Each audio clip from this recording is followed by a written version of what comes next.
Ayni vaqtda Corona Medline klinikasi jarrohlik bo'limida operatsiya jarayonlari ketmoqda. Hozirgi operatsiyamiz varikosela operatsiyasi. Keling birgalikda kuzatamiz. Faqat jimlik saqlansin.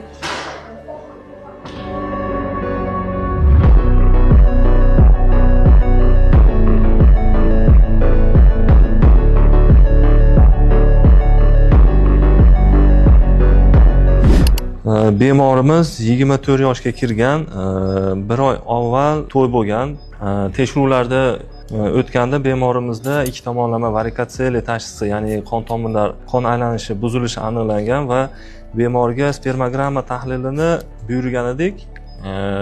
O'zini qonun doirasida topshirib, spermogramma natijalarida urug' foizlari past bo'lganligi uchun, nuqsonlar juda ham ko'p bo'lgani uchun bemorga varikosela tashxisini qo'yib, operatsiya taklif qilindi. Hozirgi operatsiya jarayonimiz bu Yevropa standartlarida marmar usulida hozir birinchi tanlov bo'lgani uchun marmar usuli bilan, ya'ni har bir shikastlangan qon tomirlarini birma-bir bog'lab likvidatsiya qilyapmiz.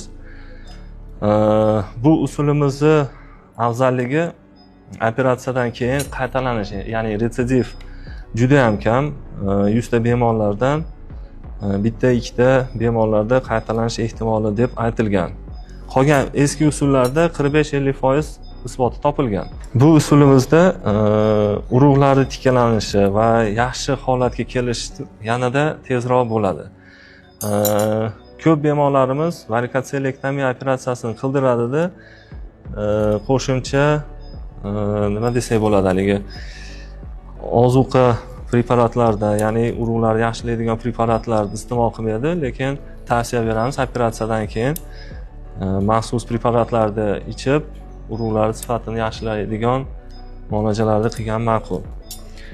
Sizlarda ham shunaqa varikosela tashxisi, ya'ni chap tomonlamami yo ikki tomonlama tashxis qo'yishgan bo'lsa, hozirgi Yevropa urovida marmar usulida qildirishinglarni tavsiya beramiz. Kimda shunaqa muammolar bo'lsa, Corona Medline klinikasiga murojaat qilinglar. Yevropa urovida yordam berishga tayyormiz.